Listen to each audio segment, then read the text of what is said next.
Police find the man accused of killing his family. That is our top story tonight. This whole thing unfolded Friday afternoon, and Newport News detectives got the suspect after a phone call.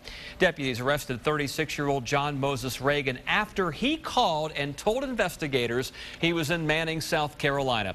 Ragin now faces 4 counts of murder. 10 on your side, Surrey Crow has been tracking these developments all day long. Surrey. Tom, as you can see behind me, police officers are protecting what is considered an active crime scene here in Newport News. And while the Ragin family didn't live at this apartment complex for very long, the friends that 32-year-old Crystal Ragin did make are absolutely horrified by yesterday's events. Horrific. Farrah Dye still can't believe the horror that happened just a few doors down from her at this Newport News apartment complex. Dye tells us that she regularly visited with 32-year-old Crystal Ragin and her 4 children. Very nice, very caring. She really cared about her kids. I could tell she really cared about her kids. Spent a lot of time with them. Police say Crystal and 3 of her children met a horrible end on Friday. Detectives discovered their bodies inside this apartment after a call went out to the fire department.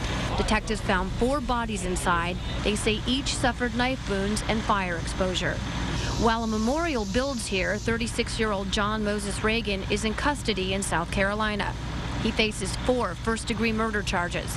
Police say after murdering his family, he took off to Manning, South Carolina with the couple's 5-year-old son. He left the child with his own parents at this home. Sheriff's deputies arrested him when he returned around 2:30 in the morning. The best description that I have for it is completely senseless. Ragin's father, Earnest, says he urged his son to call authorities and turn himself in. He thought his son was just home for a regular visit with a grandson in tow. He came here like he always do. You know, he didn't act no way out of the ordinary.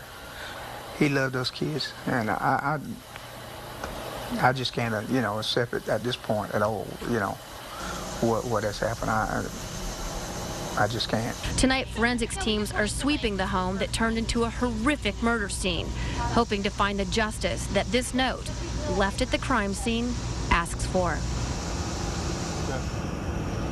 Now, the couple's surviving 5-year-old son is reportedly with those paternal grandparents in South Carolina. Forensics teams will be back on scene gathering more evidence tomorrow. And meanwhile, Newport News police are hoping to extradite John Moses Ragin back to Virginia, where he will face 4 first-degree murder charges.